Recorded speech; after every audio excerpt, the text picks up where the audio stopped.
with any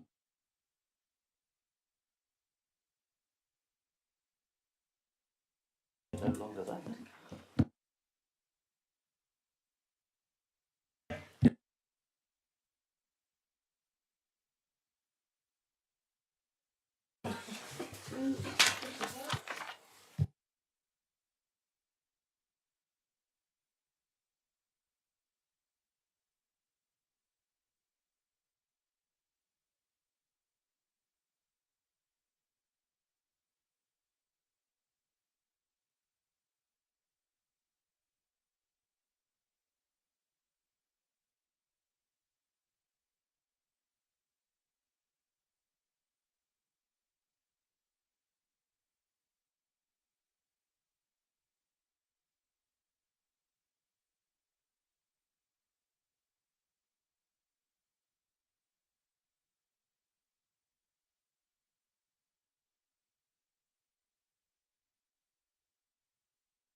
Right, good evening. Good evening, ladies and gentlemen. Let's move it away from me a bit. Welcome to the Governance Audit and Standards Committee. I would say it's nice to actually be in front of friendly faces at a meeting for a change. Do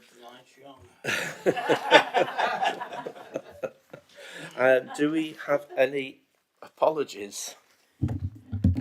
Yes. I was just going to say, Councillor Ken Woodhead's had an operation today, and Councillor Smith is subbing for him, and Councillor Harlow finishes work at 6 and she'll be here as soon as possible. Okay, that's lovely. Can if you can ask the leader to give our best wishes to Ken and his family, because I understand it's quite a major operation he's had. Okay, lovely. Yes, David.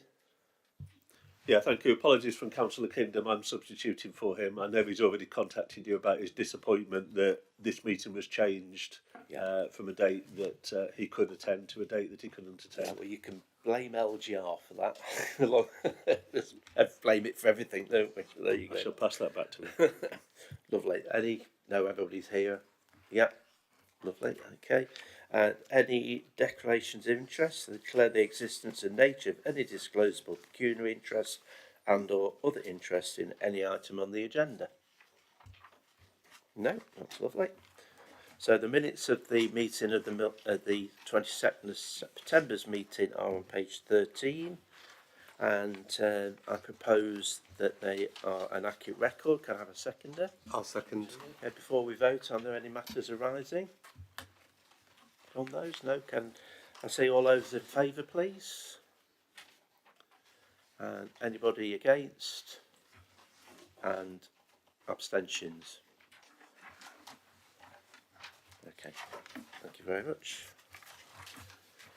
So, item number 4, the audited accounts, which are, this is like the last county council meeting, this is the audited accounts on pages 17 to 256, although we had 700 plus on the agenda at County Hall last week. So we have with us Gavin and Lloyd from the accountants. And do you want to kick off, yes, Martin? Yeah, thank you, Chair. So, yeah, the auditors have just about, I think, concluded their work on the 24-25 statement of accounts, and Gavin Barker, the audit director from Forvis Mazars, has joined us this evening to present his audit completion report and the draft auditor's annual report. In terms of the outcomes, you'll see within Appendix 1, it's pleasing to report that the auditors anticipate issuing a clean and unqualified opinion on the accounts, something which we're obviously always aiming for. There are 4 internal control recommendations and 1 follow-up recommendation that's been made within the report. As management, we've acknowledged these and certainly have agreed to the recommendations, and our responses are set out in detail in Appendix 1. The auditors as well have completed their work on the value for money conclusion and did not identify any significant weaknesses in the council's arrangements to date that would require a recommendation. So, yeah, apologies for the large agenda. I mean, the updated statement of accounts, is circulated with this agenda and includes the changes that have been agreed with the auditors. It's proposed that if there are any further amendments required, and we're not anticipating any, but if we do, these be delegated to myself as the interim section 151 officer to resolve in conjunction with the chair. Also in the pack, last one in the pack is a letter of representation, which must also be approved by this committee, and again, with your approval tonight, that letter will be passed on to the auditors, and it sets out the unadjusted amendments to the account. So again, happy to pass on to Gavin at this stage to present his report, but obviously any questions we'll answer in due course. Thank you. Over to you. Thank you, Chair, and thank you, Martin, and good evening to everybody. I'm delighted to be able to attend in person. You may have recalled seeing me on one of your screens a few times in the past, but it's nice to be here in person. Garima, the audit manager, wanted to come to this meeting as well, but unfortunately is taken ill, so can't be here, so she sends her apologies. But we do have Lloyd at the back of the room, and Lloyd was absolutely key to the delivery of this audit. He's the team leader on the audit. He wanted to come to the meeting to see the sort of final presentation of our findings, but I'm really pleased that Lloyd's here with us this evening. So we have 3 items to go through. The audit completion report, which was dated the 12th of November, a draft auditor's annual report, which was also dated the 12th of November, and I think also has been circulated to members of the committee the follow-up letter that I was able to issue last Friday, I think it was, 21st of November. I'd just like to start with the headlines before going through some of the detail. If you bear with me, I do have to go through some of the detail because auditors are required to present their findings to you in some detail. So the headlines are that provided this committee approves the financial statements this evening and that we're provided with a fully signed set of financial statements, including the approval of the statements this evening, on Wednesday, that's just 2 days from now, I will be able to issue our audit report, including an unqualified opinion on the financial statements. And as Martin mentioned, we haven't got any exceptions to report on value for money arrangements that would indicate significant weaknesses in your arrangements. I'll also then issue a final auditor's annual report, recording the fact that we've signed off and completed, and enabling you to publish your audited financial statements on your website, but not to advertise completion of the audit, as one thing that's mentioned in our reports is that we are unable to issue an audit certificate because all auditors across the country are waiting for instructions from National Audit Office on what to do in relation to the whole of government accounts return. This is a technicality. It's happened in recent years, every year, and we usually issue the certificate some months after we issue the opinion on the financial statements, unfortunately. But that is a formality that will be dealt with in due course. So moving to the first item that I was going to discuss, I'll just mention the follow-up letter. We weren't sure whether we could finish all of the work before this meeting, but we were able to complete the work that was marked outstanding in the audit completion report. We've completed all of our work on your audit, and that follow-up letter just confirms that. So the things that were marked as outstanding in the audit completion report have been dealt with, and there were no further matters to report to members of this committee. So, it's customary for those approving the accounts to hear the report of the independent external auditor before approving the accounts. So that's what we're going to do now. In going through initially the audit completion report, I will refer to pages within our report if members are interested, but I will try and explain things clearly so you don't have to follow each individual page. So the first thing I would like to draw your attention to in the executive summary of our report on page 32 of the pack is the qualitative aspects of the council's accounting practices. So we reviewed the accounts that were produced and published on the 20th of August 2025. We believe them to be of good quality.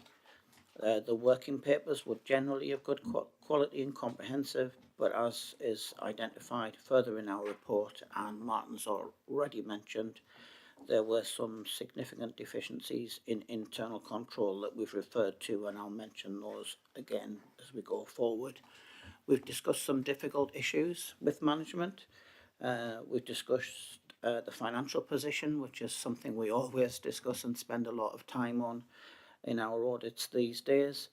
We've also discussed local government reorganisation, and we've also discussed these issues that we identified around internal control deficiencies, particularly around capital accounting and valuations. We don't consider there to have been any significant difficulties during the audit. We feel as though we've had the full cooperation with management throughout the engagement. Because I've issued that follow-up letter, we don't need to spend any more time on the status of the audit page on page 34 of your pack, because that just highlighted the things that were outstanding, which I've already said are now complete. Would briefly like to mention page 36, the audit approach. There were no changes from the audit approach that we set out in our audit strategy memorandum. We've included in there the final materiality figures, which are based on your final financial statements. They are both for the single entity financial statements and the group financial statements, which includes your subsidiary, the leisure company. On page 37 of the pack, we summarise the audit risks that we identified as part of the audit. These aren't risks in the sense that we expect them to be a problem or a problem with the council's arrangements. They're risks in the sense that these are important aspects to the financial statements, and therefore we look very much more closely at those areas. So the first one is the management override of controls, and the management override of controls is the risk that however good the system of internal control might be, management is in a unique position where, should they choose to do so, they could override those controls. So we carry out a lot of testing as part of our work to ensure that wasn't the case. And as you would expect, I think, we didn't find any evidence of management override of controls. The next two significant risk areas are significant for similar reasons. They're large figures within the financial statements. These are sort of pension liabilities, or increasingly these days pension assets, and the valuation of council dwellings and land and buildings. The generally large figures that are reflected in the financial statements, there's a lot of estimation involved, including the use of experts, sometimes internal experts, but more often external experts, where changes in assumptions can have a significant impact on the disclosures in the financial statements. So for those reasons, we look closely at both of those areas. So we've summarised our findings in relation to pension liabilities on page 40 of your pack. We have actually now received the pension fund audit assurance from the auditor of Nottinghamshire Pension Fund. This is something that sometimes delays the delivery of the audit, but we've got that now. They identified a relatively small understatement of pension assets, and we did a calculation to ensure that that wouldn't have a material impact on your financial statements. There were no other issues in relation to pensions. There were a lot of issues in relation to the valuation of council dwellings and land and buildings. There were issues around the valuations that were undertaken, the methodology, the communications with the external valuer, and a number of other arrangements which I'll talk more about in our section on significant internal control deficiencies. But I just want to assure members that the amendments that were required to be made to the financial statements to correct the issues we identified have been made in the set of financial statements that you have been asked to approve this evening. So just moving on to page 43 of our pack, we talk about our wider responsibilities. We haven't had any cause to exercise any of our formal powers in relation to this audit. As members may be aware, local electors and other parties have the right to ask questions and the right to make an objection in relation to the financial statements. We did receive some questions from a local elector. We determined that those questions were more appropriate to be dealt with the council. There weren't significant issues from our perspective. The council kindly included us in all of their responses to this individual. We think the council gave a full and comprehensive response, and there were no further matters arising in relation to that for the purposes of our audit. So, the significant control deficiencies that I mentioned earlier, I'll just briefly go through them.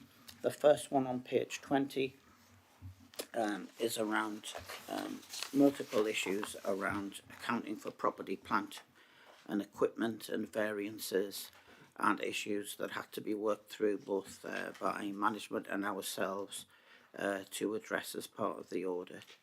And we've made an appropriate recommendation there that the council sort of improves its procedures, implements robust reconciliations in relation to these areas, strengthens review controls to produce the various quite complex notes that are required in the financial statements. And we're pleased to say management has accepted our recommendations. And I just mentioned that was page 46 of the pack. Oh, Sorry, of our pack. yeah. 20 sorry. of yours. Yeah. Right, sorry. I keep forgetting. I've got two numbers here and I keep getting them mixed up. The next one is on page 47, and this was around the council's asset valuation process. It did lack adequate controls. Instructions were given to an external valuer on the council dwellings that admitted certain beacon assets, and the council's procedures when getting the information back from the external valuer didn't highlight a clear and obvious error where I think one bedroom flats have been valued at £900,000 each rather than £90,000 each. But these were identified as part of the audit process, but it did demonstrate insufficient review. There were also some issues of the information that had been provided to the external valuer, so the external valuer didn't have all the information they needed, and as a consequence of that, the internal valuer had to do some additional work. So all in all, it was sort of, there were quite a lot of issues here. This is probably the most sort of fundamental recommendation we've got as part of the audit. And we've made those recommendations, and again management has had an appropriate response, and we're confident that if management can address those recommendations going forward, it'll produce accurate numbers for the financial statements straight away rather than having to go through this sort of process of audit and review. The next one on page 48 refers to deficiencies around the minimum revenue provision. There was a sort of a discrepancy around the asset lines that were used. We've also got this recorded as an unadjusted misstatement, so it wasn't a material issue, but we've recommended that that is addressed in future. And we've also recommended that the council consider making a voluntary provision to reduce its outstanding indebtedness in relation to housing revenue account, because there is no current provision for sort of repaying that debt. So it'll continue to just stay at the level it is without reducing. It's a difficult recommendation to make at the current time when you're looking at local government review. But it is something which we think it's important that the council should look at. The next significant deficiency in internal control is around journals. I would say that was a relatively minor issue, but it is one that has been sort of corrected and addressed as part of our reporting. If we move on to the misstatements, the summary of misstatements, I would like to mention each of the unadjusted misstatements and then one of the misstatements that has been adjusted for. So, the first unadjusted misstatement was the impact around the issue around the undercharge of the minimum revenue provision, which I just mentioned in relation to the deficiencies. That would have had a £119,000 impact, which is not material to the financial statements. So we understand and accept that that has not been amended for. The second one on the pension liability, that is calculating, and really it's just a calculation to prove that the difference wouldn't have a material impact on the financial statements, and that's taking the report that we received from the pension fund auditor for Nottinghamshire and applying the understated assets that they identified for the whole fund to your share of the fund. And the difference would have been an understatement of assets of £143,000. We don't expect you to amend for that. Its main purpose is to prove it's not material. It is still just an estimate. It's not an exact science, but it proves that the accounts are materially fairly stated. And the final one on the unadjusted misstatements were some issues that were identified quite late in the day, as it happens, on the valuation methodology around car parks. We have calculated that that wouldn't have a material impact anyways. So these misstatements wouldn't have an individual material impact or a cumulative material impact. So for those reasons, we're quite accepting of the fact that they haven't been amended. On the adjusted misstatements, the only one I really wanted to mention was the big one, which is on page 55, and the net impact of all of those issues that we identified around council dwellings was that the council dwellings had originally been overstated by 43.6 million. So that is a material and significant adjustment which has been made to the statements that you have today for your approval. Just mention a few of the fairly important things. First one is around our reporting on fraud on page 58. So we haven't identified any fraud. Remember that the auditor looks for material fraud, so that is significant fraud. The council and internal audit, in its arrangements, it looks at any fraud is serious and needs to be addressed. But we're comfortable that there's no risk of a material fraud having occurred. Value for money, I'll keep the findings on that to the next report I go through, which is the auditor's annual report. And I'd just like to refer to probably 3 of the appendices. The first one is the draft management representation letter, which is a long and technical letter that we request from management, and Martin mentioned it earlier. I just want to highlight that that is a standard request. There's nothing specifically tailored to Broxtowe. There's nothing that we've identified that we wanted to specifically tailor to Broxtowe. And Appendix C, which is the draft audit report. Similarly, this is the easy read version, and when I tell people, a lot of them don't really believe that. But I think what I would like to highlight is that this is a vanilla, if you like, audit report. It's a clean audit report. It's an unqualified opinion on the financial statements, no exceptions to report on value for money. And the only slightly odd thing about it is we can't issue the certificate, and it records that we can't issue the certificate until the whole of government accounts and National Audit Office issue is resolved. And the final, you'll be pleased to hear, thing that I want to mention on the audit completion report is Appendix D, the confirmation of our independence. Our independence is really precious to us as external auditors. It's really important. We monitor it really closely. We make sure nobody has any conflicts of interest on this audit, and we are confident that there are no conflicts, that we are independent, and consequently we can report without fear or favour. So I don't know, Chair, I think it might be sensible to pause after the audit completion report to take any comments or questions on that before going on to the auditor's annual report. Thank you. And to kick off debate, I'll just read out the recommendation. The recommendation: the committee is asked to receive the audit completion report for the year ended the 31st of March 2025 and the draft auditor's annual report for 2024-25 and resolve that 1. The updated statement of accounts for 24-25 and the letter of representation as circulated be approved, and 2.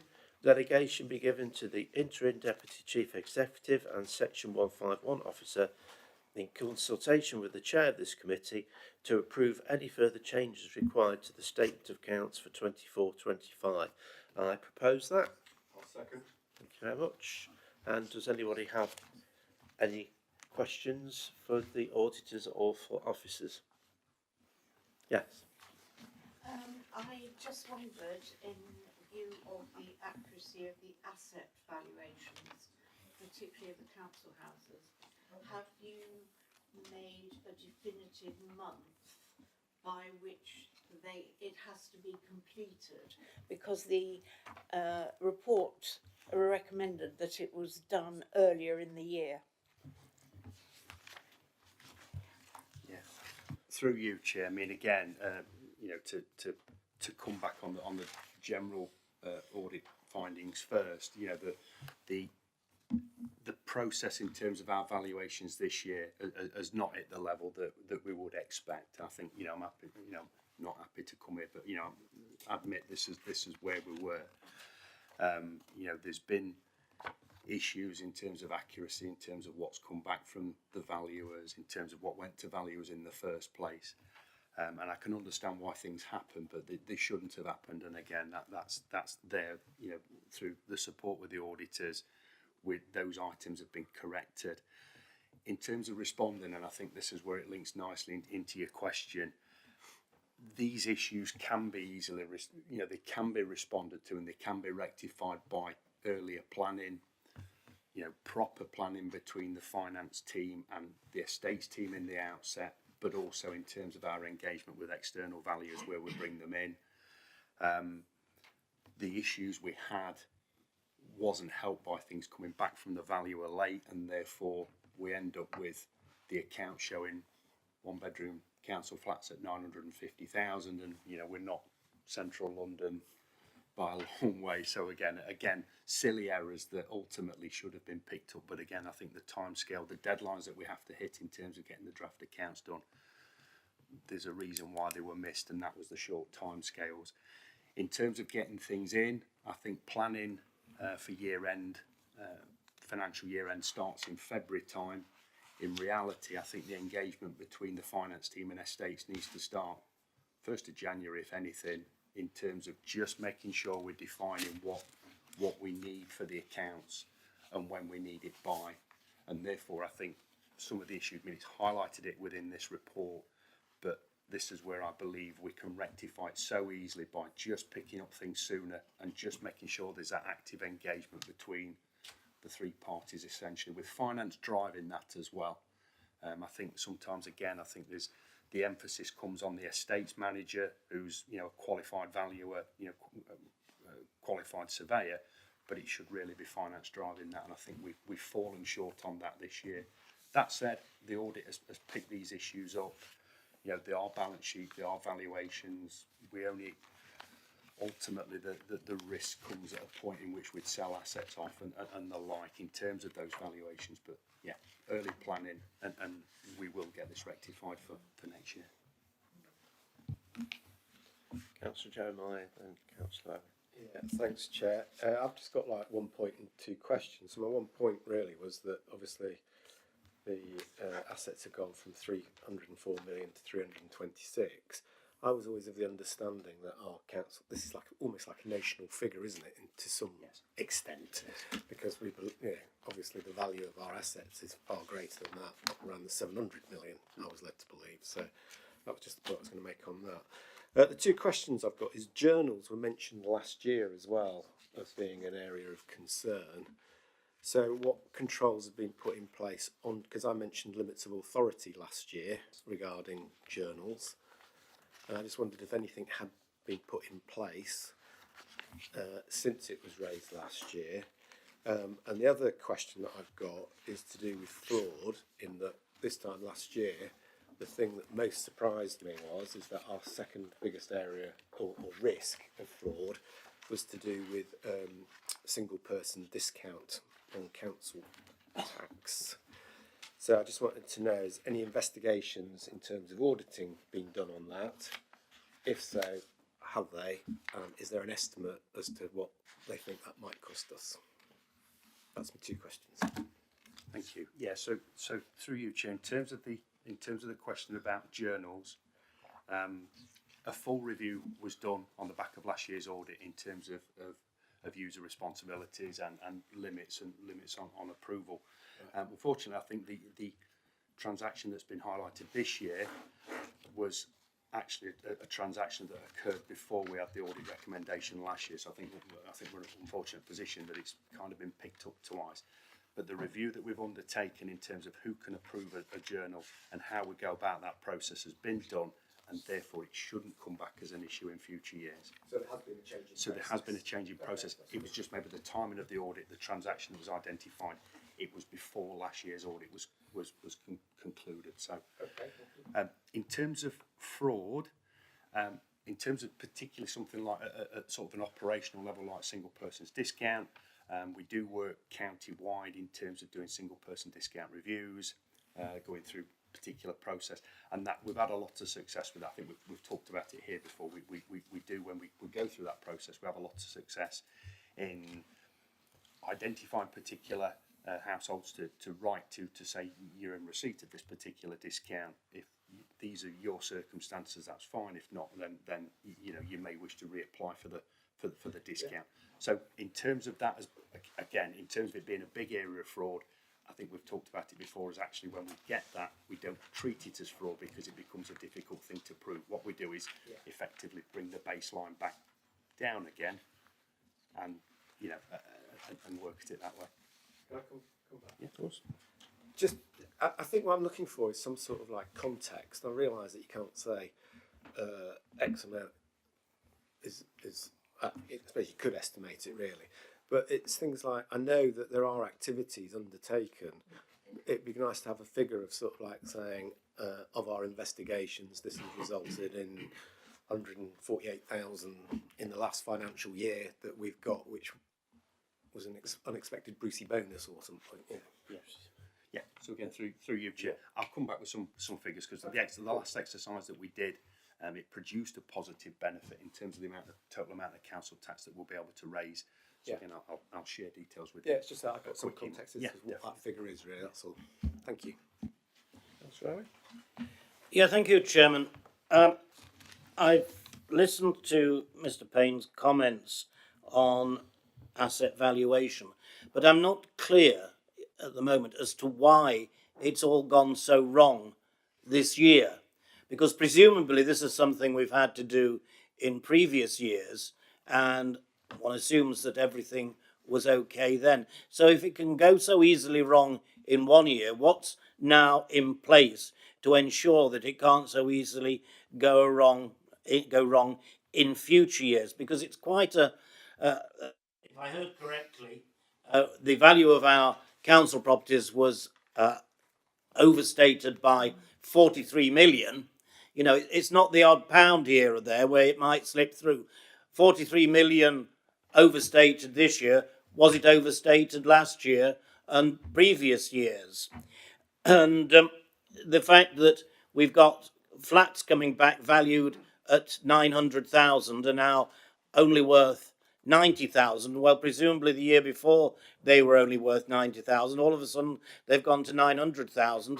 Nottingham City Council will be disappointed here. They're not worth anywhere near as much, I'm sure. But there we are. So I'd like some unpacking of really what has gone wrong, why it's gone wrong, and how we can be reassured that it won't go wrong going forward.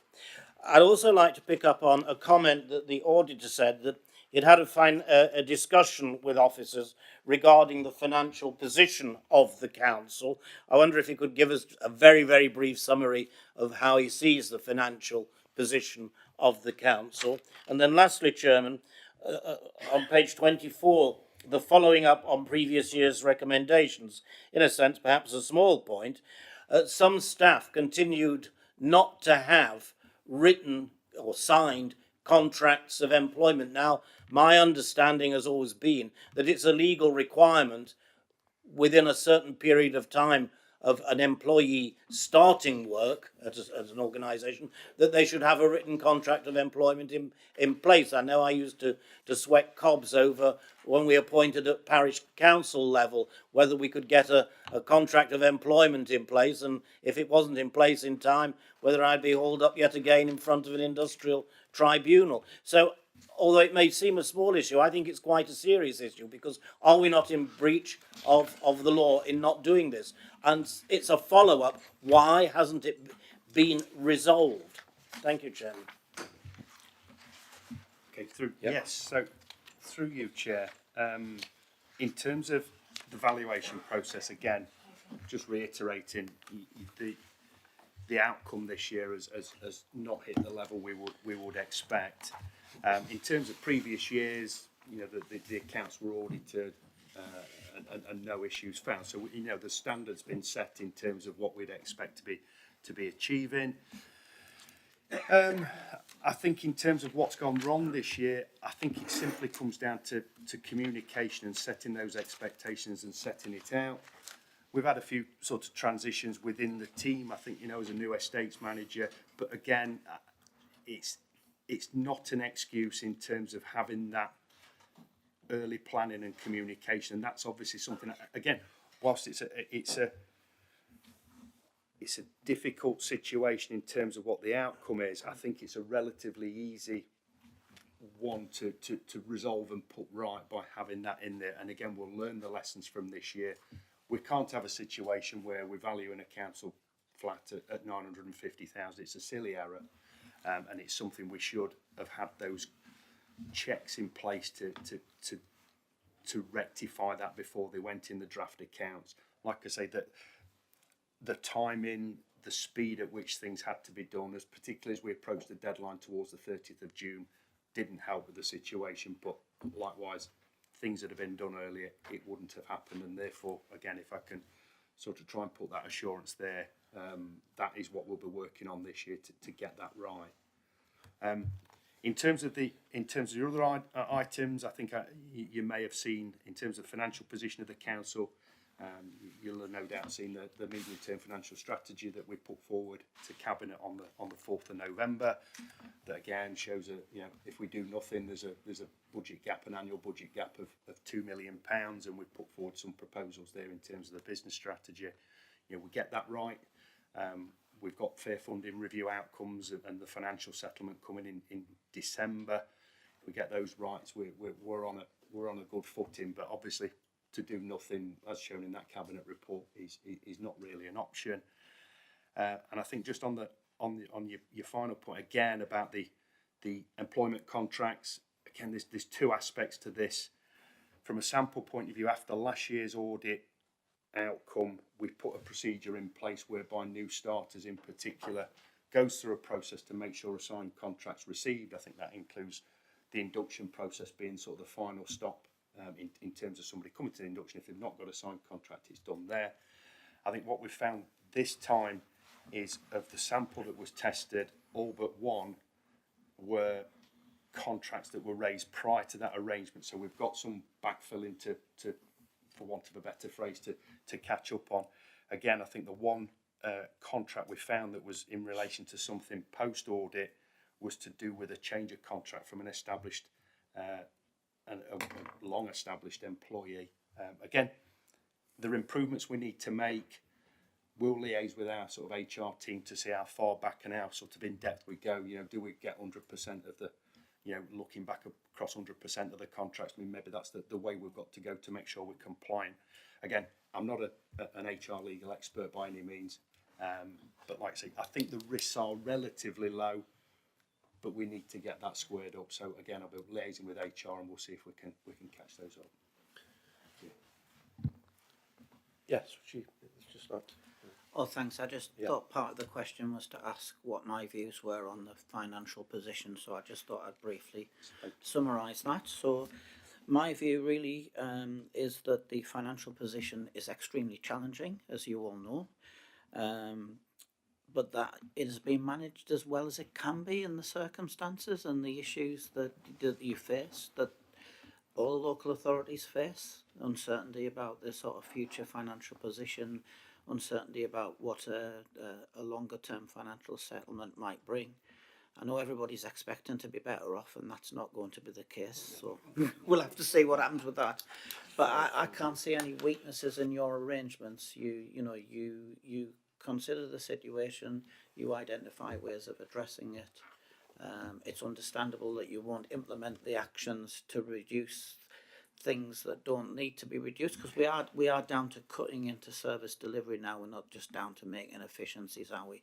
So I can understand why you won't cut things until you see what the financial settlement is and you're making plans to see what the difficult options that you might have to take might be, and we can't really expect any more than that. Councillor David. Thanks, Chair. Two things. Firstly, in respect of contracts of employment, I do think it's absolutely essential that every current member of staff has a written contract of employment, and that's going to be the baseline that we work to.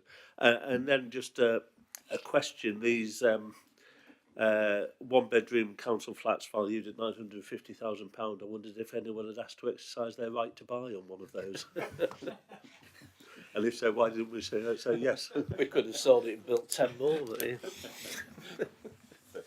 Yes. Since they've identified some errors in the capital accounting, I was just wondering internally who you allow access to do the data inputting, because obviously there have been some mistakes that have been made, and that has led to misstatements. And so I was wondering if you were going to rectify internally who is allowed to input such important information. Yeah, thank you, through you, Chair. Yeah, again, the data entry, the journal entries in terms of the capital accounting arrangements are done within the finance services team. Again, in terms of training, in terms of keeping up to date with codes of practice and accounting standards, we go through the process. We've got qualified people within the team. Again, I think I've stated within my response to the audit recommendations, I've no particular issues in terms of the knowledge and competencies of the accountants who are working on this. Like I say, I think just the speed at which these were done is where errors were generated, and unfortunately they weren't picked up before we issued the draft accounts. Again, I think as Gavin has said as well, just to be reassured that the issues that have been identified by the audit have been rectified in the statement of accounts that will be published. Which is why, of course, we have independent external auditors to pick these things up before they are legal documents. Any more questions? Yeah, sorry, yeah. Sorry, I just wanted to say something. I don't know if it's helpful or not, but clearly a material misstatement of the valuations is an important thing, which is why we've highlighted it in the way that we have. But I think it's important for members to understand that these valuations that are reflected in the financial statements, they don't actually have any impact on the actual usable reserves and resources that the organisation has at its disposal. So I just wanted to sort of add that in case that wasn't fully understood. Thank you for clearing that up. Right, before we have got that much additional papers that haven't been discussed yet. I don't know if you have you wanting to come in on the actual statement of accounts, the auditor's annual report. Yeah. So sorry, you might want the auditor's annual report. Do you want to talk through that? yes, but I'm aware that it's taken a lot of your time, members, so I will be fairly brief on this one. Yeah. So I will just refer to a few important things that are reflected in the VFM commentary in particular. So I think it's always important to say this isn't a view on whether the council provides value for money. It's a review of the arrangements that you have in place. I think members will agree it looks at all the important areas, that review. It looks at your financial sustainability, your governance arrangements, and what we describe as improving the 3 E's of economy, efficiency and effectiveness, which looks at your arrangements not just for managing and monitoring financial performance, but operational performance. It looks at how you work in partnership with others, and it looks at procurement. The only things that I wanted to mention were what I said earlier in response to the question, really financial position challenging, but being dealt with as effectively as it can be in the difficult circumstances. Governance arrangements, we see everything we would expect to see in place. We have noted in the report, as we did in last year's report, that the discussion at this committee has occasionally become more political than we would either expect or normally see elsewhere. I don't want to stifle debate, that is something that we have noted. We also note, we've mentioned in the past the reference to independent members of the committee. That is expected to be something that will become a requirement in the not too distant future. The Secretary of State has indicated that he will put regulations in place, not clear exactly when, to require at least one independent member on all audit committees. And I think the final thing I wanted to mention was the difficult position that the council finds itself in, where it's facing local government review and it doesn't support either of the options that appear to be on the table. And we know that the council will be considering that, I think, later this week. What we can expect and what we hope to see and what we've certainly seen to date is the council seeking to manage its own affairs as well as it can until local government review, the reform actually takes place. And clearly there'll be more issues for the council to consider and for us to consider probably in the next year's audit as things sort of take more shape and develop. But we haven't identified any significant weaknesses in what the council is doing. It's perfectly legitimate for the council to take the position it's taking. It's a democratic process.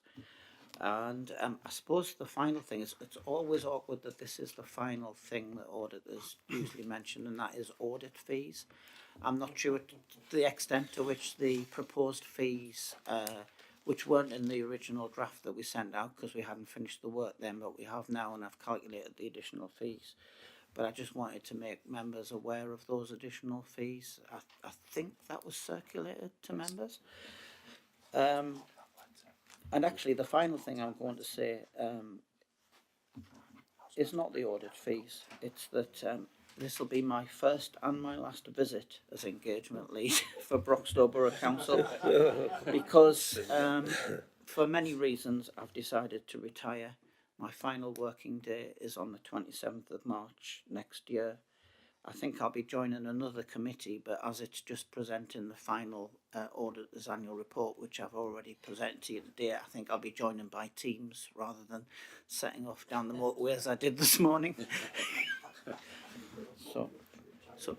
So thank you, Chair. Thank you, members. That's sort of my summary of the auditor's annual report. But I think we're in a great position where we can sign this audit off with an unqualified opinion. No exceptions on value for money arrangements. We can do it on Wednesday. I looked to see how many audits were already signed off by the firm. I looked at the spreadsheet of 120 or so audits that we do in the public sector audit appointment space, and there were only 2 that have already been signed off. So I think we've got it together in a really good position. So I can safely hand it on to my successor when they're identified. Now, you'll be pleased to know that I'm not going to go through this page by page. So, if anybody has got any questions at all about the actual statement of accounts and the auditor's annual report, have we got a figure for the revised, the additional fees? I will. Yeah.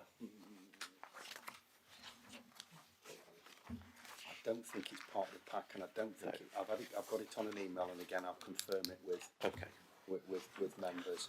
As long as it's not 250,000. No. Right. Okay. Lovely. Has anybody got any more questions on the statement of accounts or the auditor's annual report? No. Okay, so we've got a proposed recommendation and seconded. Can I see all those in favour? Anybody against? Abstentions? That's unanimous. Thank you very much. So you're welcome to stay. Is there anything else we've got from you coming up later? No, I think. No, and thank you for your work and good luck in retirement. I've fully recommended it, although I don't feel as I'm retired. Thank you, Chair. I'm going to head north. I've got to go into the Yorkshire Dales. Oh, That's dear. where I've got to be first thing tomorrow morning. Yeah, well, at least it's not this time last week, is it? Yes, indeed. Thank you. Bye. Thank you, Lord. Yeah.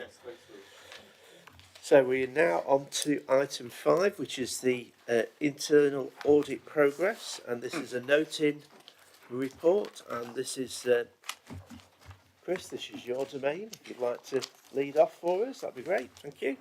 Yes, thank you very much, Chair. Good evening, councillors.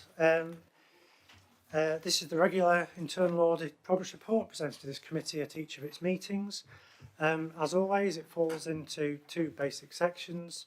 Appendix 1 being the update on internal audit activity since the last meeting of this committee, and Appendix 2 being the follow-up on agreed actions from previously completed audits.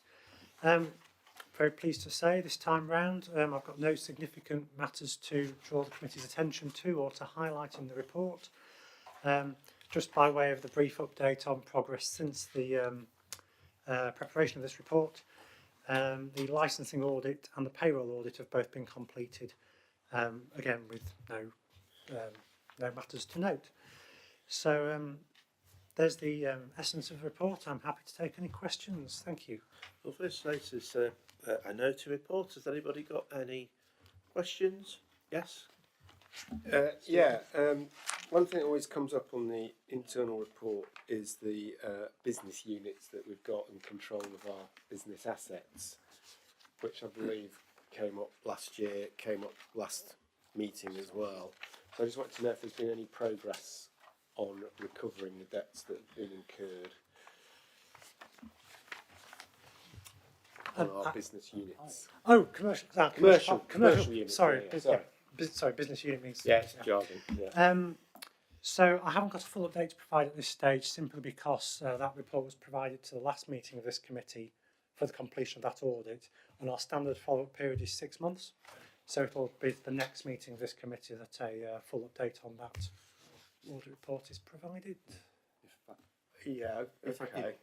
If I can again to supplement what Chris has said there, through management team we're obviously reviewing the situation in terms of outstanding debts and rent collection on our commercial units.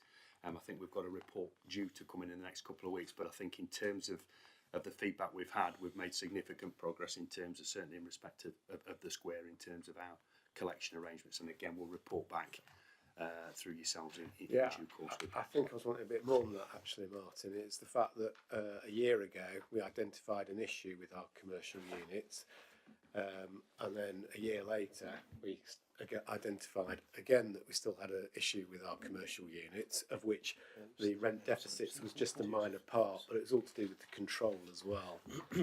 So I think there were two separate issues there. I think that yeah. A year ago it was because of the management of it. This time I think it's actually the outstanding amounts. Of course, And including the management of it. Yeah, but that had got better. So, and of course, we've had several members of staff then, and we've got a new permanent one. We have to be a bit careful here, because this report, when it comes to a committee, will be an exempt report. Absolutely, yeah. And so we have to be a bit careful what we do talk about here tonight. But as Martin has said, there will be a report. I was just wondering if we could have an update at some time. I suspect it will go to the town centre board before it goes to cabinet, and then it will come here. But they'll all be exempt reports. Councillor Watts. Yeah, thank you very much. So the outstanding actions on page 264. First one, damp and mould. Agreed action high priority with a target date of 31st of March 2025. Are we now given a revised target date of the 31st of March 2026? So several questions. Why is it extended by a year? And if it wasn't a high priority, how long would it take? Because taking an extra year to do something which is high priority seems to be an extremely slow process. Do you want to come in on that, Rachel? Yes, I can pick this up. So when the damp and mould audit was undertaken, at that point we were working with a company that was supporting us to do our procurement work, both through repairs and capital works. So we thought that it was something we could do fairly swiftly with their support. Shortly after this concluded, we changed our approach to procurement, and now all our procurement is going through the same arrangements as the wider council, through the support we get through Notts County Council, which has meant that for a number of our repairs contracts, we've taken a few steps backwards and we've started that work again, and we've prioritised the contracts that we're working on by the value of those those contracts.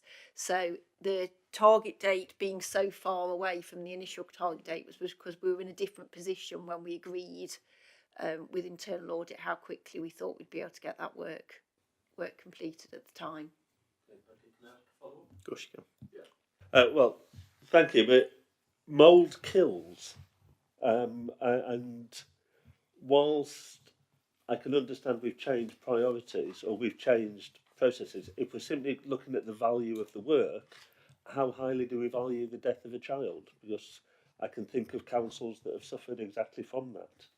I really am concerned that mould has been left to be dealt with for a year as a priority. Okay, just to clarify that, I don't want you to think that it means that we're not addressing damp and mould works. We've got a number of contractors that we work with to go out to our properties to complete both sort of mould washing, those sort of immediate reactions, and full damp proof coursing in our properties. And we're meeting all the targets that have come into place to Arab's Law that came in last month in regards to that. What this is in regards to is making sure that we consider the value for money of those contracts, and we consider the number of contracts we've got with different suppliers, and whether we bring those together under one contract and tender that contract out, so that we're working with one individual contractor to work on this. So there wasn't anything that got brought up through the audit in regards to actually how we're raising those works. It's about making sure that we've got the best contracts in place and the value for money for those contracts. So I wouldn't want you to think that this action outstanding is having any impact on us actually dealing with the damp and mould works themselves on a day-to-day basis. Okay, thank you. Okay. Yes, Council. Owen. Yeah, thank you, Chairman. I suppose mine's more or less an identical question to the one that's just been asked, but with the stores high priority, as I recall, we were told, and I forget what it was, that there'd not been an internal audit of the stores for years and years and years. We had no idea what stock we'd got, what was lost, or anything. And it was agreed at that time that that would be a high priority to get that sorted. And yet again, we have a target date of the 31st of July 2025. This time it's only a 6-month delay, not a year delay, like on the previous one. But again, it does seem that there isn't the necessary drive to get these things rectified once an error has been found. We're talking here in the update that we've got progress on the stores procedure document is ongoing. Well, we're very good at documents and what have you, but my concern is, has there been an audit, has there been accounting, a stock take of everything at the depot so that we know where we are with that? Because clearly it's been an issue for many, many years. Chris, you want to come back? Yes, thank you, Chair. As part of the original stores audit report, there were 3 separate recommendations. The first one, which was a high priority, was indeed for the stores section to conduct a full stock take. Shall I just pause from it? Was to complete a full stock take at the earliest available opportunity, and that was indeed done within, I think it was a month or 6 weeks of the stock. I gather the issue at home, a house is My house has been big very burglars. Oh, Bless. oh dear.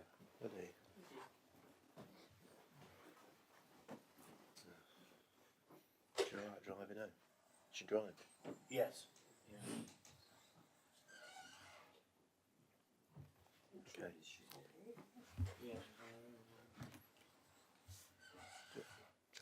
Okay. I continue? Right. I think the gist of that was it's a 5-month extension. It's more work than was anticipated, I think, and sometimes we have to acknowledge that you can set a target. Sometimes they have to be revised. But I think it is important, and the officers know that it's important. You know, certainly this committee gave them the the direction that it was important, but you know, let's see whether it's done by the 31st December. I've got a feeling it will be. Okay. Any other? Sorry, Chris, do you want to come back? Oh, yeah, I was just going to add that in terms of the store's procedure document being ongoing, I have actually seen myself a sort of early draft of the document, so it's quite well progressed. It's not, you know, a blank page by any means. Brilliant. Okay. Yes. Can I just ask what was the material difference then in terms of the theoretical stock versus the actual stock? I don't Off the top of your head. I don't know the exact figure off. Okay. But I remember thinking it wasn't very large. Yeah, I wouldn't have thought So so. yeah. I mean, through you, Chair, I think actually we ended up with a situation where the net figure was actually a couple of thousand higher than what we'd actually got down in the accounts.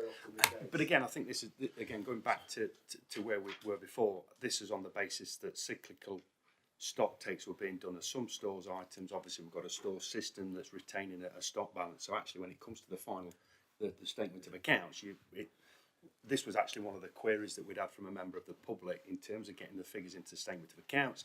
The system was producing that there were certain validations. What we hadn't done was completed one, close the stores, count every single item and then reconcile. And like I say, actually, when we came to do it, it was actually slightly more, but wasn't significantly out either way. Yeah, and cyclical counting is the way that most companies. Yes. I mean, it's coming over the last 20 years. Yes. Yes. Rather than shutting the whole place down for that. Andy, what's Yeah, thank you, Chair. Housing repairs, page 261. I notice in the last paragraph, a new housing management system is due to be implemented from 2025. In which way, what way will it alter from the present one? In terms of, shall I? Do you want to talk, Rachel, or shall I? I can. Okay. So it's a new computer system that's being put in. Total Mobile, I seem to remember the name. Yes. So it's being implemented as Oh, Rachel, maybe you're better placed. Yes. So as Chris mentioned, we've got Total Mobile that we use part of at the moment. So it's how the jobs get out to our operatives to go onto their devices for those to their jobs. What we're doing is replacing the back office system. And it will really change the way we work. It will change the way that we can schedule in appointments, how we can rearrange appointments. We'll introduce a portal for tenants to be able to book those appointments in for themselves and track our work. It will also have impact on how we get the information around the costings of our work, how we get our performance indicators about how quickly we're doing it. So it will completely change the way that the teams within repairs are working. So as we're going through the audit, some of the things that we picked up about that we might be able to monitor better or report better, the answer was almost consistently, well, when we have Total Mobile, we'll be able to do that. So rather than having those sort of individual actions looked at, what we're going to do is implement the new system, and then hopefully sort of with audit's agreement, we'll look at putting that back in on the audit plan once that system's in place, and then we can have a look at it then. But yes, the big changes of how we're going to work. The reason I raised that, Chair, is I'm involved in a casework in Kimberley. You probably know about it. Okay, and it's been going on for quite some time as regards different kinds of work, that's carried out. So that's why I raised it. Okay, thank you. Actually, spare Rachel's reply when we're talking about the Ombudsman's report later, because I am aware that there are going to be big changes. So, okay. So that was noting, wasn't it? Yeah. Okay. Is there any more? No. Okay. That's great. Thank you. So item number 6 is the review of the Strategic Risk Register. The committee is asked to resolve that the amendments to Strategic Risk Register and the actions to mitigate risks as set out be approved. I propose that. I'll second that. Thank you. One for me, this one. It's you, this one, isn't it? Yeah. You looking at you over there. You see. No. Thank you, Chair. So members will recognise the regular update report that reviews the council's strategic risks. A summary of the risk management framework that we use, as always, is provided in Appendix 1. And Appendix 2 provides the proposed amendments that we're seeking to make to the Strategic Risk Register following a meeting of the Strategic Risk Management Group in October. I think a couple of areas to bring to members' attention. We've mentioned fair funding review this evening. Obviously, the outcome of that will be known with the local government finance settlement before Christmas, and obviously the impact that could have on the council's financial position. We've also got the outcome of the regulator for social housing inspection that we're also expecting to be known before too long again. That presents a significant risk to us as a council, as a social housing provider. And members will note the change that we're proposing relating to Risk 11, which is a failure to implement private sector housing strategy. We're proposing the residual risk to go from green to amber, mainly due to the changes that are listed there in terms of legislation, funding on disabled facilities, grants, and potential legal challenges relating to HIMOs. The members will note the four highest red risks are linked to resources, strategic leisure, ICT, and cyber risk, and LGR. And a direct extract from the register relating to those red risks is provided at Appendix 3. But all the other changes are as noted in the report. So happy to take any comments or questions. Thank you. Any questions at all? Councillor Owen? Yes, Chairman. I note that the failure, number 3, to deliver the housing revenue account business plan, the risk has worsened. Is that in the light of the auditor's comments that we've heard tonight, that the position has worsened? I see that it's still at amber, but I just wonder whether it ought to be going into red. And 3A, the failure to deliver a housing repairs and compliance service, that has worsened but is still amber. And in the view of the number of complaints, which we shall be coming on to later, that have been upheld both internally and with the Ombudsman as well, I wonder whether amber is sufficiently robust in terms of the RAG rating. We never seem to move on the strategic leisure initiatives. I know we've got that healthy lifestyle centre. It's just that really, apart from what's been done, the rest of it is just a wish list. It's virtually a fairy tale. And where are we with Bramcote as well? You know, it really is not a good look for this council that we have a leisure centre closing in the north of the borough now. Well, you say by the school, but it was quite interesting that the reason you say that that this council couldn't continue with it was because of the capital cost that was involved.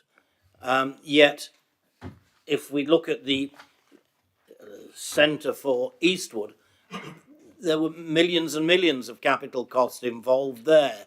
So I'm afraid that just doesn't add up.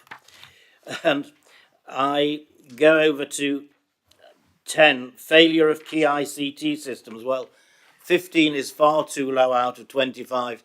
I've been without my emails all weekend yet again. I had to spend 3/4 of an hour on the phone this morning to IT to get back on. Now, I'm at home, don't have to go out to work, thank goodness, anymore. But there are many people on this council that do go out to work, and they haven't got time to be sitting for 3/4 of an hour, if necessary, just so that we can get our emails. My work as a councillor was impaired over the weekend because I could not respond to emails. And it's not just a one-off. It keeps happening. And I'm sorry, it really is not good enough. And I'll just make one more point, I think, on page 273. Antisocial behaviour. You've got that green and a residual risk of 3. with the amount of antisocial behaviour that we see in this borough, I find that a laughable rating, quite honestly. I would have put it as red, not green, because I'm sick of cases of antisocial behaviour. And this council seems to spend considerable sums of money on a section in the council, and I'm not sure that we're getting value for money on that. Thank you. Thank you, Chair. Yes, through you then. Yes, I mean, in terms of risk 3 and risk 3A, in terms of the worsening risk score, the strategic risk management group felt that was more linked to the regulator inspection and the potential output on that, rather than anything, certainly nothing the external auditors have picked up within there. Although, like I say, the comments, as always, are noted. In terms of failure of strategic leisure initiatives, item 4, again, I think we acknowledge that the red risk that's there. In terms of Bramcote Leisure Centre, my understanding is a scheme is coming forward to planning committee in December. Following that, if successful with planning, there'll be a further report back to cabinet in terms of the financial the proposals in terms of financing the capital build, and that will follow shortly afterwards, and that's where we are. Comments regarding the north of Broxtowe are noted, and again I can feed those back. And again, similar with the, noting the position in terms of failure of key ICT systems, again, I'll feed back through to the Assistant Director in charge there, because again, fully can appreciate frustration when systems don't work. And finally on 13, in terms of again, note the comments in terms of risk 13, failure to contribute effectively to dealing with crime and disorder. And again, I'll feed that back through the group as well. In terms, I think, of the action and the frameworks that's there, I think the group felt that the risks are being well managed within the framework, but note then the output in terms of antisocial behaviour, and I'll make sure that's considered at the next meeting. Thank you. Just on number 12, the risk there is that we failed to engage with partners in the community. Yeah, and that one as well. But at the end of the day, yes, ASP is going up considerably in certain parts of the borough, not right across the borough, but certain parts of the borough. And I think the action that was taken for the Eastwood light switch off, for example, that we put a dispersal order on before it, I think is showing that our council officers are actually rising to that, and they do a fantastic job in partnership with the police and other authorities. And at the end of the day, ASP, getting rid of ASP is actually the police's role, but in partnership. But anyway, sorry, Steve. Yeah, I found myself in the unusual occurrence of agreeing with Philip here on the ICT, in that I think everybody understands when the system goes down and stuff, and you might be away for out for half a day or so, but it is the actual continual nature of it on an ongoing basis. If you could just stress again, I think you need a basic level of consistency, and I think that is what is actually sadly lacking. If I may, coming back again, I know there's been, I know as officers we've experienced quite a few changes in terms of our sort of security arrangements in terms of that. So again, it may have contributed to some of the issues, certainly over the weekend. But again, noted the comments. There's nothing. Testing procedures But I think something needs looking at. Again, it's been going on for a long time. Yeah, and we know there's nothing more frustrating when something doesn't work as you want it to work. That continual nature of it, I think, that is what is incredibly frustrating. Can I just ask Councillor Owen and yourself, what do you use for your Broxtows? Is it the actual thing that we're given, that we use? Laptop. Yeah. The laptop? Yeah. See, I never use the laptop. No, you don't use I it. use a desktop, but I do most. You do the same as me. Oh, right, that's interesting. Yeah. Tony first, and then you, Jill. Yeah. Okay. Yeah, just to mention, Chair, I mentioned the problems with ICT 2 meetings ago at GAS. So, Still happening. Okay, right. Is that Councillor Marshall's ICT? Yes. Again, I can have a word. I'll have a word with the cabinet member. And I'll yeah, feedback as well. yeah. Lovely. Okay. Yeah. He listens to me. Jill. It would appear to be, well, there I am. It would appear to be that anybody with their own computer, every time Broxtowe IT department changed something, then your emails go off. Yeah. A while ago, we were off, or I was off for a fortnight. Were you? Yeah. Can I ask, does anybody else use their own computer I here? Or do you all use these? Yeah. Are you all right then? I've had the same issue as well. Yeah. Yeah. So I just use my phone now. Well, I've been asked, will I use one of Broxtowe's computers? Now, my answer is a very definite no. Now, many years ago, I trained as a touch typist, and you won't believe this, Chairman, but I can type faster than you can talk. But I could not do it on one of those little computers with the little tiny flat keyboards. So no, I do not want a Broxtowe computer. My computer is very up to date. My son, who's computer trained, who has got a degree in computing, he recommended it. Now, it was very expensive because he's very good at spending my money. So, you know, it should really work. I have to say it does work at the minute, fingers crossed. Yeah. But, it, you know, we can't keep... I send hundreds of emails out each weekend to tell residents about planning and also roadworks and all that sort of thing. And, you know, to do my job, I need to be on the internet or on the... Yeah. I think the issue, I think, is consistency, because I'm going to say this now, I'll probably end up having problems, but sometimes Barbara can't get into her emails and I can. You know, what's that go? What's all that about? Tony? Yeah, Chair. Sorry, I beg you. Andy. Sorry. Who's Tony? I don't know whether everybody else got it today, but there was an email today from ICT warning us that we might get an email from cyber, you know, warning us about cyber attack. So, Yeah. I didn't time that for after tonight. I didn't. Yeah. No, we'll Steve. I was going to make, it's all to do with confidence, isn't it? And at the moment, we have very little confidence that when we connect to go to look at our emails, that it will work. Generally, the phone's all right, actually. But even if you just take the simple example of the live streams, you know, we have to, you know, it's not like we just say, all right, Jeremy, press the live stream and everybody forgets it. But we have to like check it's working and all that sort of stuff, because your level of confidence is zero that it'll work. Yeah. Any more questions on the risk register? Okay, so if the recommendation has been proposed and seconded, can I see all those in favour of the changes? And against? Abstention? Okay. Well, so item 7, which is the annual constitution review. Now, I have had a conversation with Jeremy and yourself, Martin. There's one or two things in here that weren't agreed at the constitutional working group that should be in here, so I'll just quickly run through them. In the page 289,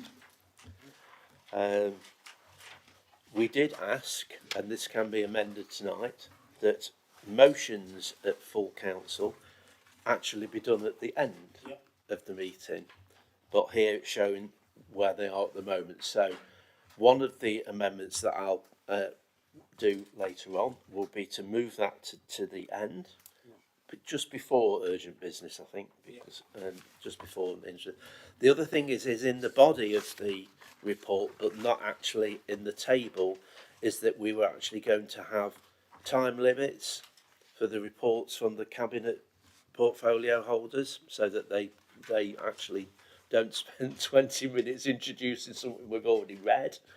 And that will also, I'll bring an amendment for that as well. And such was the one or two things that you wanted to bring up as well, yeah. Okay. So, good evening, members. This is the annual Constitution review report. As you know, you appointed a committee of members, the Task and Finish Group, to work with officers to review the Constitution. We had a number of meetings and a number of items have been recommended at Appendix 3, setting out the proposed changes for you to consider. Some of those changes have been the order of business, as just mentioned, and of course, if that can be amended to reflect the order of motions coming just before urgent business. The other item was rightfully, as in the body of the report, the time limit for portfolio holders to speak to their reports to be 2 minutes, on the understanding that is if there's a change since the report has been published or a new update to be provided. So that will, again, if we can add that to the appendix that is considered for approval today. We also considered appointment to committees and working groups. We found that there's a very limited time from elections to the appointments happening, and we have had an experience where the due diligence and the checks have resulted where members have been put on a committee where they shouldn't be. So I think to capture those experiences, members discussed changing that to delegate that for the head of democratic services to be able to take their proposals after full council meetings, and that's been proposed.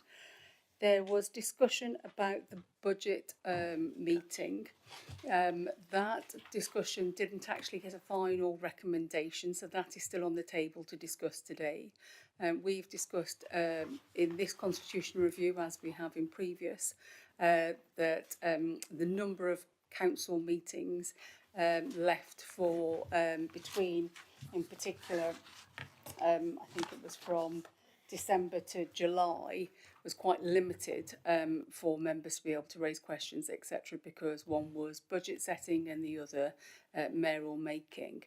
So the proposal is that if we were to consider whether we allow member questions and also portfolio holder updates to be added to the end of the budget meeting.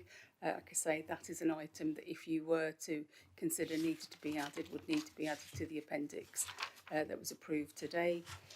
Furthermore, we discussed the advisory shareholder subcommittee and the amalgamating that into the terms and reference of this committee because of the resource impact, but also the business on the table being somewhat more limited than before. And again, that's been proposed in the change table. We've got the pro formas that's been suggested as an appendix 2. And quite a lengthy discussion was had about speakers at planning committee, and they've been increased so that you've got two for and 2 against. And also, in addition, to allow supplementary questions to be put to any of the speakers, but via the chair, just to keep order of that meeting. There was also urgent business discussed at the task group.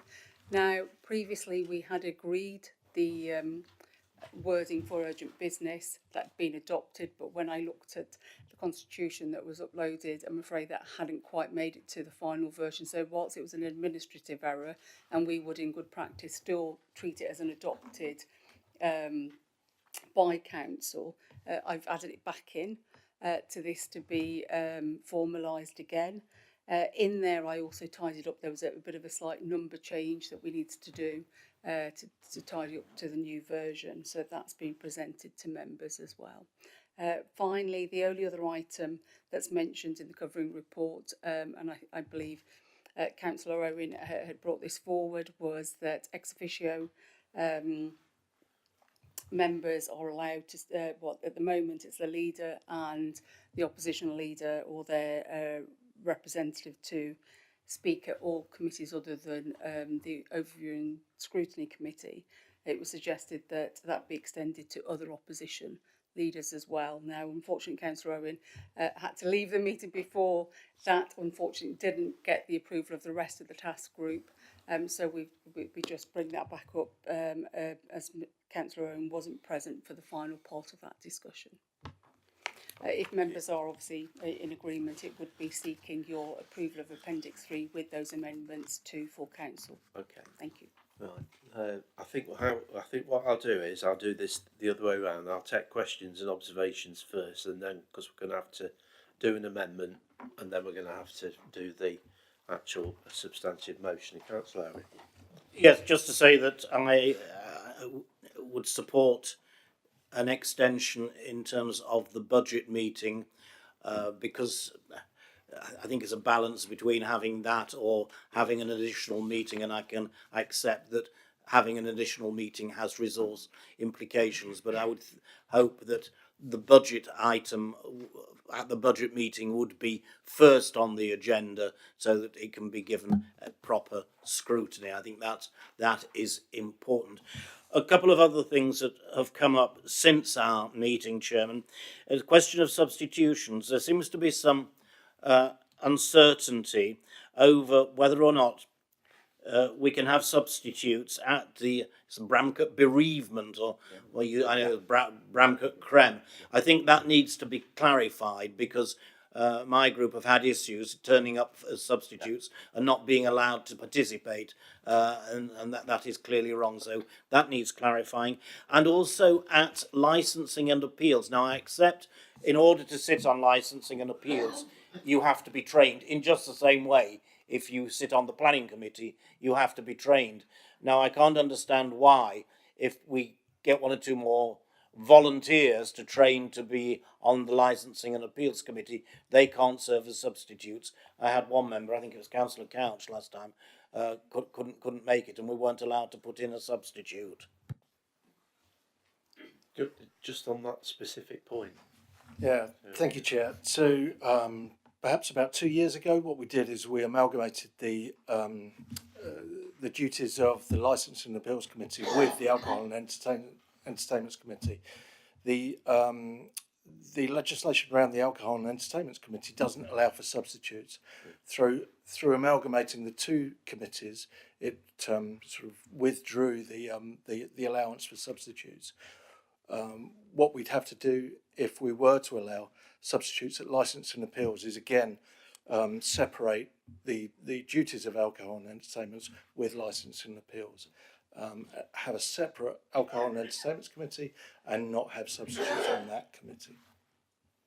Right. Which, from a point of staffing and resourcing, I don't know what people think. I wouldn't want to go back to having two separate committees again. Anyway, sorry, Steve. Yeah, I would say that it'd be much better to carry on with no substitutes allowed on the licensing and appeals, because to be honest, it's pretty much quasi-judicially type. It is. Playing type sort of scenario. So I don't see it as a big issue really. And completely non-political, of course. Yeah. In the main, yeah. Right. Yes. Yeah. Jeremy, yeah. Just to give members some sort of reassurance over quoracy as well, there are 13 members on the committee itself, so we wouldn't be, to touch wood, we wouldn't be in danger of any quoracy issues as well. Yeah. Bramcote bereavement is going to be one of the amendments, and we can have substitutes on that. Airwash do, so there's absolutely no reason why we can't. So that's going to be an amendment as well. Anybody else got anything? Yes, Pauline. Just welcome the changes to the planning committee. I think would be really, excuse me, really useful to be able to ask questions. We had a ludicrous situation a meeting or two ago when we had a real expert on Japanese knotweed and who gave his speech, but we couldn't actually follow up and ask questions where we didn't understand. So this will really help. I think. So very much welcome that. Yeah, I think in that same item, there were questions about the ability of the applicant to actually get funding for it, and he was sat in the room and we weren't able to ask him. It's an absolute positive way forward, that one. Anybody got anything else before I wade through the amendments? And I should need officer support here to make sure that we get all the amendments. So as I see it, the amendments are going to be that we move motions to just before urgent business. Yeah. We put a time limit of 2 minutes on introduction to portfolio holders' reports. And that's to give them an opportunity To anything that's changed, yes, or an update to what's in it. Yeah, yeah. And I think we need to be held to 2 minutes. It's a challenge for them. The changes to the budget. Should we talk about that now? So the proposal is that the budget meeting, which at the moment is just the budget and anything that's vital, which we've now sorted out because of changes to members of committees, can be done outside of that, will be that apart from the budget itself, that they will be allowed to have members' questions and portfolio holders' reports, but no motions, otherwise we'll be there all night. What do people think about that? Yeah. Kind of makes sense, especially if you're going to stick with the 2 minute portfolio amendment, because it's a short and sharp, and it, like I think somebody said earlier, it's one less meeting. Yeah. It's a busy time of year for meetings, because we've got quite a lot to drag in. Scrooge can have 2 extra meetings with the budget. Yes. I'm sick of the budget by the time it gets to full council, believe me. Yeah, absolutely. Yeah. So then the amendment will be that at the Budget Council there will be additional items will be members' questions and portfolio holders' reports. Okay, we're happy with that. Bramcote bereavement, the groups will be able to have substitutes. They don't need training because it's not a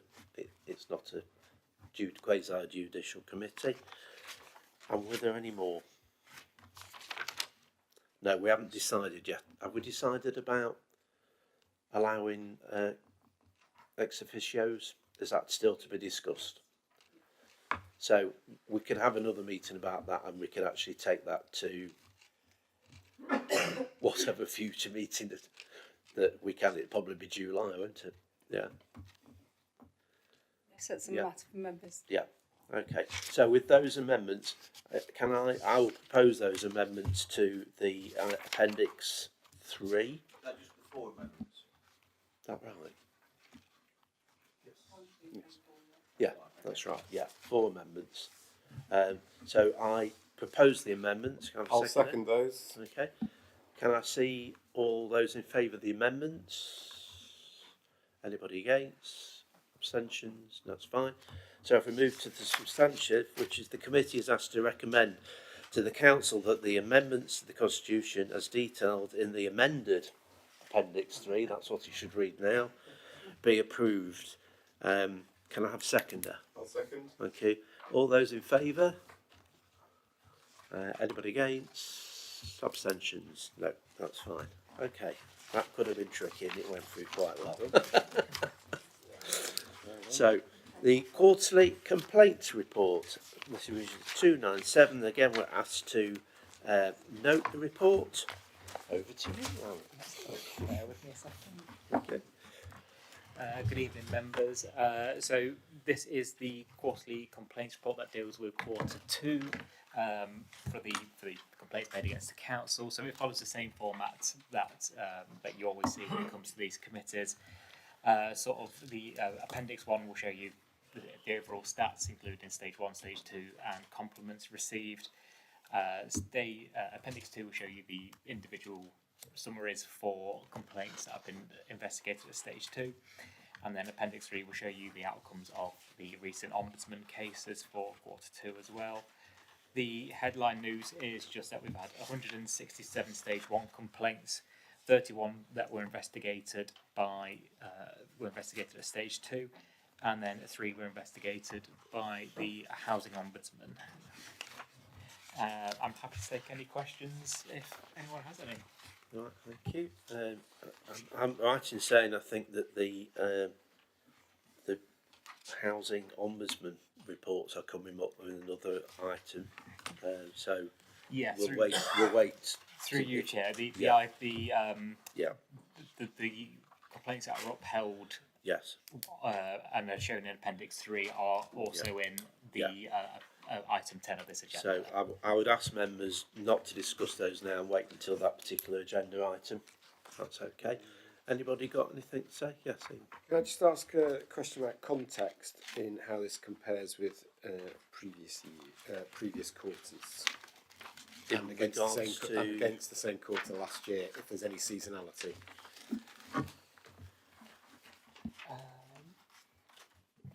So I'll have to get the figure from what the previous quarter was. I don't know off the top of my head for that.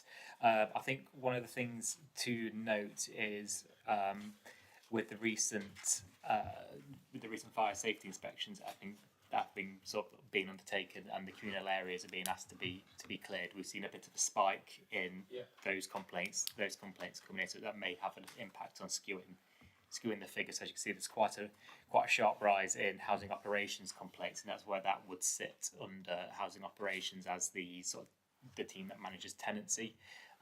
So we've seen quite a large spike in those complaints coming in. As you can imagine, the nature of the request and that sort of thing. Yes. I think rather than getting back to me with the figures and stuff, it's really just like going forwards in the report. I think it'd be quite good to be able to say, look, this is the figures for this quarter. This compares with that. The reason is because of the fire safety or something. Do you know what I mean? Just to get some sort of context, which you don't really get from. It's like a snapshot in time, which is all very well and good, but there's no comparative data to actually put it against. No, that's Okay. Ms. Sherman, do you want to come in?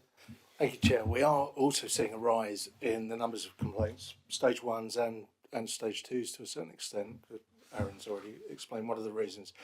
Another reason is that our new policy has now been in place for a couple of years, and we're treating expressions of dissatisfaction as complaints. We're almost encouraging taking complaints. So as we see that rise, hopefully we'll see some sort of plateau and then a drop over the coming years as we learn from complaints, as is the recommendation of the Housing Ombudsman, and we put measures in place to mitigate the reasons for those complaints as well. Threats shouldn't be seen. Sorry, complaints shouldn't be seen as a threat. They should be seen as an opportunity.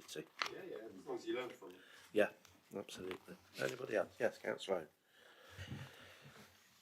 Chairman, yet again we seem to have a significant number of housing complaints, many of which have been upheld. We heard earlier that the system was going to be improved, but we've been hearing that for a long time.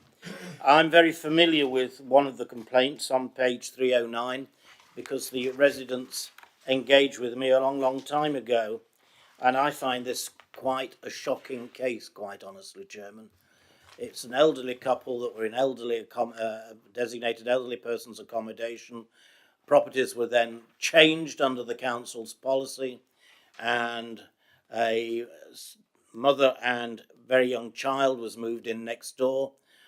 Partner was not living there but came along periodically and smoked cannabis, and understandably the neighbours were not happy about it.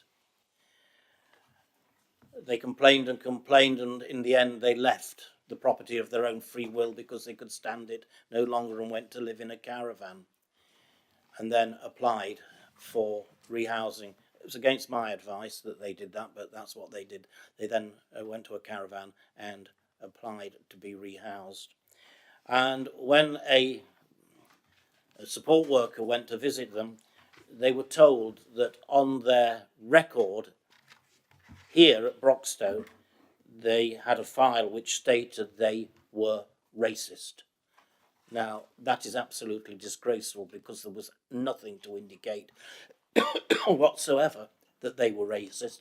The case actually made Nottinghamshire Live, the Evening Post or whatever it is.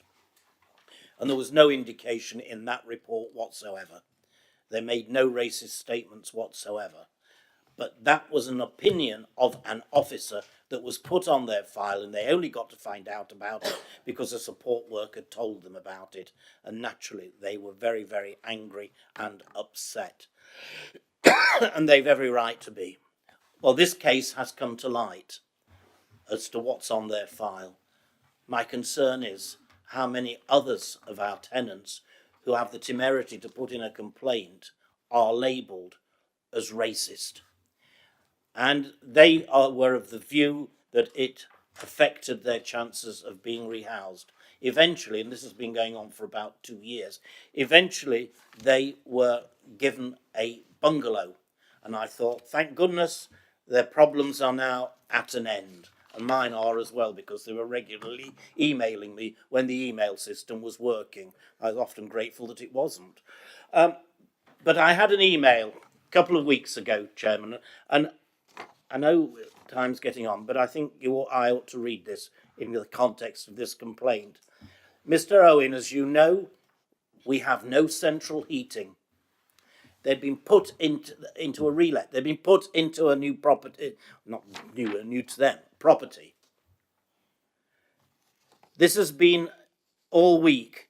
The company TNS could have sorted it today, but the council refused. It got to be the council. We are worried that the electric will run out before Monday, so if that happens, we will be in darkness. No heating, no lighting, no means of a warm drink, definitely not a shower. So because we're worried, we phoned out of hours. They got in touch with the council worker who deals with it. Won't give you her name. She told him to tell us if it goes out to ring Scottish Power to get a code. So to be on the safe side, I've just rung Scottish Power, and you have to have an account number to get past any of them, which obviously we haven't because this is the previous owner's meter.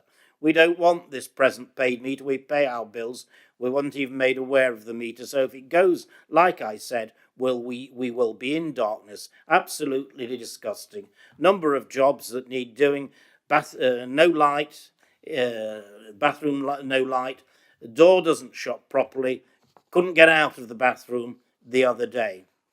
They are bringing a heater in, another heater, but what's the point if the electric goes off?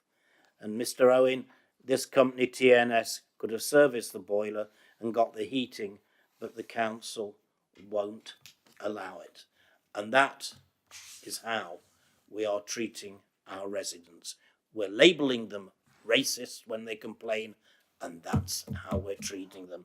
So you can understand, Chairman, why I get a little bit angry. And even political, despite what the auditor says, when we have this sort of thing, and it's a case that obviously I know very well. Do you want to respond to that, Rachel? That's all. To obviously bring it back to the report that we've got today, as it says there, apology was offered to the complainant when it was brought to our attention, and with the agreement of the person who made the complaint to us, that note was removed from their account, and was confirmed to them that wouldn't have had any bearing on them being offered a property or not being offered a property, and they have since been rehoused with us.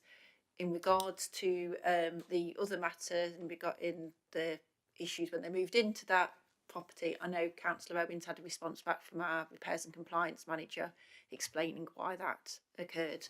I don't think it's really worth going into sort of full details now about it. Okay, thanks for raising that there, Councillor, and I think it's important we know these things. Thank you. Anybody else got anything to say on this issue? No, that's fine. So it's a noting report. So if we move on to number 9, which is on page 323, which is the Member Code of Conduct Annual Complaints Report. And again, this is a noting report. Actually, this is this same agenda items on the County Council's Governance and Ethics Committee on Wednesday morning, and there's much bigger figures. Who's leading this one? No, sorry, Sasha. Of course it is. Thank you, Chair. This is again the annual Code of Conduct complaints report. It reports the detail of the number of complaints that we've dealt with over the period of April 24 to 25. It covers parish complaints as well as borough complaints. It breaks down year by year, so you've got a comparison to see how many complaints we've had since 2021 to now. It also provides a breakdown of the type of complaints, so whether which obligation under the code is being regularly complained about, and how the matter resolves, whether the complaints aren't being accepted, whether they're going through to being reviewed further, and also the type of outcome, whether it's informal resolution or investigation. And you can see on here the number of complaints this year is lower, probably at its lowest, with borough complaints only having 2 member borough complaints in that period, and with parish councillors 7. And largely, I'd say our complaints are dealt with by informal resolution or no further action if it's not deemed that there was a breach. And members are cooperating with the process, the arrangements that members have approved. I'd like to think, the energy that we've put into training and developing our code is definitely being seen through the statistics being reported here. What we've done also in addition in this report is part of the code is to record gifts and hospitality. So this is new to this report where I've included those figures, not only for members, but actually to give a bit of transparency that in the same code for officers, they report their gifts and hospitality. We have a rather low value compared to some authorities. We report anything above £25. The practice, I would say, with some officers is to report any gifts that they get. And if they do report it to us, we will add it to the schedule. So you have those statistics as well. Thank you. Thanks for that. It was interesting that a bit of a difference between what's reported here and what's reported at County Hall is that they actually stipulate how many people have had entries onto social media complained about. So that's actually highlighting council's activities on social media, which is, as you can imagine, over the last few months. But anyway, has anybody else got anything to? Yes, Councillor. Just to say, it's pleasing to see that the number is now relatively low. I've always, as you know, had very grave concerns about this, the code of conduct per se, and the ability to make complaints. And I understand that the government are going to be coming along and giving councils more powers to suspend members and what have you, which I have to say I'm very unhappy about. But that's for another time. I find it disappointing that with parish councils, members are complaining about members. For goodness sake, get a bit of a backbone and stop fussing about these things. But anyway, it's a step in the right direction. It's movement in the right direction. Politics is a rough old game, and you've got to have a bit of a thick skin, perhaps even be thick as well. That helps. Certainly if you're running certain councils, but that's another story. Oh, well, the monitoring officer's here, isn't she? I better not say any more. But anyway, it's good news until I said that. Thanks for that. Yes, Catherine. Yeah, just a bit of a curiosity one actually. We don't have a figure on the respect one for 24-25. Do we know what that is? Just like I say, out of curiosity, just to see what the figure would be this year. On page 326. Oh yes, sorry. At the top, on page 326. Borough Code of Complaints. Yeah, not there. Hopefully it's nil. I would like to, on recall, believe that it would be nil, because otherwise it should have a figure in it, but I'm afraid I can't recall offhand. But you're right that there is no figure in there. Has anybody also noticed that these figures go up when there's an election? There you go. So I think the present system is working very well. I sort of echo what you say, Councillor, about the extra powers that local authorities are going to have, but my goodness, when I see some of the things that have been posted by some councillors in other authorities, then there may be a need for it, but that's another matter. So anybody else? Yes, Steve. So these here, it just says registered complaints. So does that imply that if somebody just raises a complaint with you, but then it all goes away, sort of thing? Because if you're early intervention, it's still in these numbers. Yes, I'm glad you've asked that. Because I was going to come in and say that whilst we have a low number of complaints reported as formal complaints, that doesn't necessarily reflect the number of phone calls or emails or issues that are reported to me. So what you have here is if it's a formal complaint and it's been either a complaint form completed or the information requested within the complaint form has been provided, then it will be logged as a complaint. If we get an email, but actually that email is short of the full information, because that's the arrangements that members were involved in agreeing, it's a requirement to provide all the information contained within the complaint form, whether it's done by email or form. So these are numbers after you've triaged them, basically. Well, it's not triage. It's I'd like to think it's actually effective management of issues, because often, if you do build that rapport, you know, a lot of things can be miscommunication. I think often that communication piece is really key. Having that level of understanding, having somebody to speak to, has been helpful. I find that members may actually feel that they don't need to make a complaint at the end of it, or actually sometimes I can say, is this a matter you want to go down the formal route, or is it something you would like me to intercept and actually have a conversation? And many times, because of the lack of sanctions, they will favour the earlier intervention without the necessary process being followed. Okay. We're all happy? Right, so next is the findings of fault determination reported by the Ombudsman, which is 331. And we're asked to note the report. They're all from the Housing Ombudsman. So who's going to report? Are you going to report?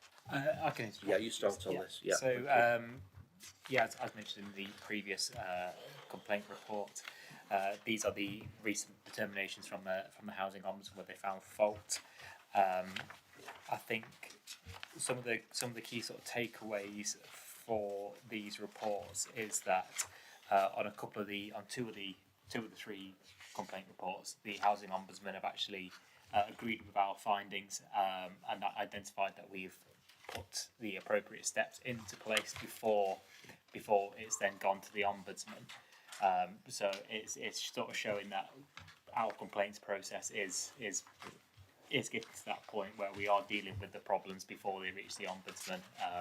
And then when the Ombudsman do make a determination, they're able to say that they're happy to see that we are taking steps to remedy issues and to provide responses in what they expect is in that good manner. And I'm happy to take any questions. Yep. Any questions? Yes, that's right. Well, some of them make very disappointing reading, I have to say. And this just seems to go on and go on. Lack of communication, yet again. And on page 337, we failed to provide a formal stage 1 response within the expected time frame. Well, why? You know, surely we can provide some sort of response. And then on page 340, resident there tried to call out of hours repair line but could not get through. Well, we've been there many times before, and we can't get through. I don't know this bit about overshoes, but there we are. And there was a problem with the out of hours repair line not transferring on Friday and Monday of the Easter weekend. I would have thought that ought to have been tested before we shut down. Appointments were not attended. the operative had the wrong phone number for the resident and may have tried to attend the wrong property.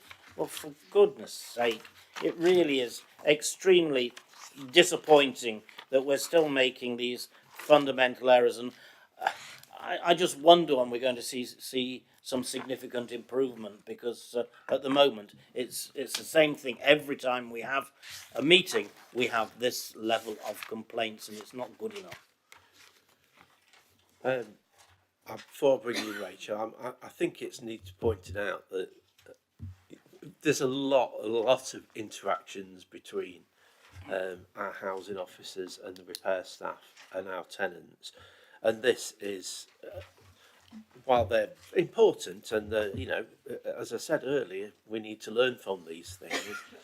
I don't think we need to go over the top and say that the council's failing because of these. But anyway, Rachel. I think a key point just to draw people's attention to is the timescales in here. So one of the complaints, we sent our stage 2 response in November 2003. So obviously the instance prior to that. The second one was March 24, and the most recent one we sent our stage 2 response in May 24. So in many cases these are 18 months, 2 years later than when we were dealing with the incident. And I read these and I'm disappointed the fact that we were in this situation and these have been escalated to the Ombudsman. But we've talked a lot, at this committee and at other committees about the changes we've put in the repairs service over the last few years. And, I'm not saying we deal with 15,000 repairs reports a year and never make a mistake. We, unfortunately we do. But I could be confident that things like the report about repairs and leaks going on for years and not being responded to and not being dealt with would not happen with the repairs service we've got in place today. And actually, this key complaint, the one that we looked at in repairs, was one of the first things that James White dealt with within the first few weeks of when he started with us, and he took this issue and he dealt with this issue and he got it resolved. And I think he's built a culture within the team where these issues don't go on for this level of time. So as you say, I can't sit here and say we'll never make a mistake in repairs again. Unfortunately, when you're operating a busy operational service like repairs, mistakes do happen. But I hope that sort of councillors are seeing that actually when those do happen, our responses are better now and things are dealt with more promptly than they were in the past. Right, thank you, Rachel. Yeah, James is an exceptional member of staff and he has made a huge difference. And if you can pass my thanks on to him and say that the chairman of this committee has acknowledged that he has made a very positive difference. I'd also make the point is that I'm extremely grateful that we haven't outsourced the service. The concept that a private enterprise could have done any better and had a better performance, I don't think there's any evidence to substantiate that. In actual fact, the evidence would actually lead to the conclusion that the service would be an awful lot worse if we'd outsourced it to a private enterprise. Just look at Nottingham City Council. Yes. Well, thank you, Chair. Mr. Mayor, I should say. Just the point that Councillor Owen raised regarding the out-of-hours service and people not being able to get through. I noticed on page 344.18, the last sentence says that the recommendation from the Ombudsman was that to ensure residents are able to reach the landlord to report emergency repair needs on bank holidays, we will include a recommendation for it to monitor the out-of-hours phone line to ensure it is working correctly on bank holidays, because that's even more important now that there's a legal duty to respond within 24 hours, and particularly on bank holidays such as Easter weekend, you're going across the whole weekend. So can we be assured that that situation will not happen again, that they will always be monitored and responded to? We have a different phone system now than we did when this happened, and the failings of why this didn't work on this particular bank holiday weekend, unfortunately we never quite got to the bottom of, because whenever it's an ICT function that they transfer the phone lines over, and when they do, part of their process is to test it, and when they tested it, it worked. And when out of hours were getting some calls over that bank holiday weekend, because if they went for a bank holiday weekend or any weekend and didn't get a single call, they would be phoning the member of staff that I have on call and saying this is very unusual, something must be going wrong. So some calls were getting through and some calls weren't. But that isn't a problem that we will have now, because we've got a completely different phone system that was in place when this was dealt with, which is a lot more reliable, and we're not having the same issues as we previously did. Sure. Yeah, question to Rachel. So most of these are fairly historic from when they started. And you've explained to us how things are a lot better. Do we have any more of these in the pipeline that are going to appear on this paper next year? Or have a lot of this tidied up now, we're going to have a good run? Yeah. So the ombudsman at the moment the housing ombudsman certainly are running about, as you see, sort of over a year to investigate complaints. So we have got a couple more that are in the sort of late 23-24 period. So there are potentially a few more that are coming down the pipeline when they look to resolve these to resolve the matters. Yeah, so there will be a few more. Okay. Anybody else?